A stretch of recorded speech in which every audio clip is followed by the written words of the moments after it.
In this video, we're going to solve trigonometric equations using fundamental identities.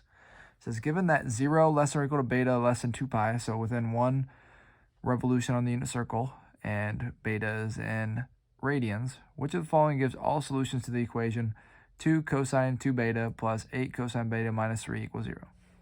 First thing you should notice is that you have a double angle in there. You have cosine 2 beta. We can use one of the double angle formulas to get rid of this 2 beta piece by saying that cosine 2 beta is actually equal to 2 cosine squared beta minus 1.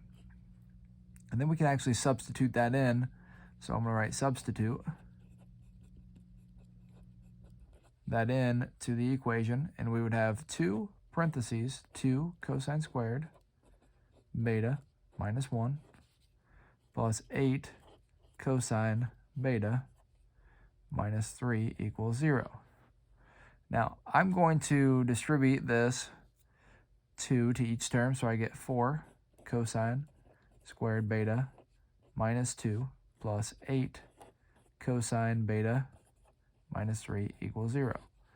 Then I'm going to add the negative 2 and the negative 3, and I get 4 cosine squared beta plus 8 cosine beta minus 5 equals 0. And then I'm going to use the substitution because this is a quadratic, so I'm going to use the substitution I've been using, which says x is equal to cosine beta.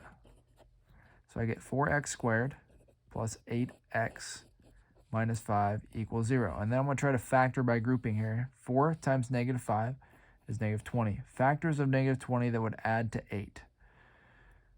10 and negative 2. So I'm going to say 4x squared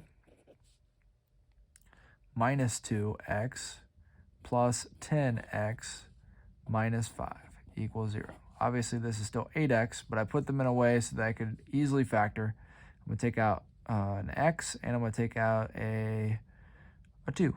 So I'm going to get 2x, and that would leave me with, if I factor out 2x here, I end up with 2x left, and then minus 1.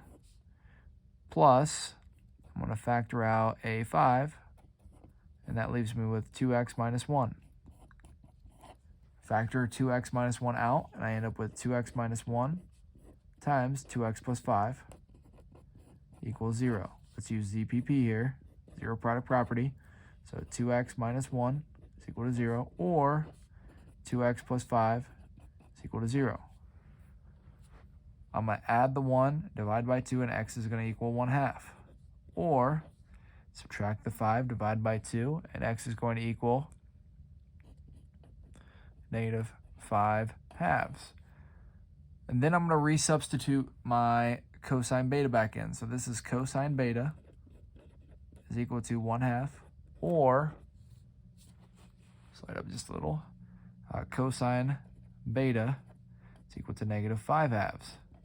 This cannot happen because we cannot have a side length on the unit circle that's more than 1. The radius is 1, so negative 5/2 could never happen for cosine. So I'm just going to look at cosine beta equal 1/2 and figure out, what does beta have to equal? What angle would beta have to be to equal, for cosine equal 1/2? Well, cosine's 1/2 at 60 degrees. So pi over 3 is one answer, but cosine's also positive in quadrant 4, so it's pi over 3, and it's 5 pi over 3.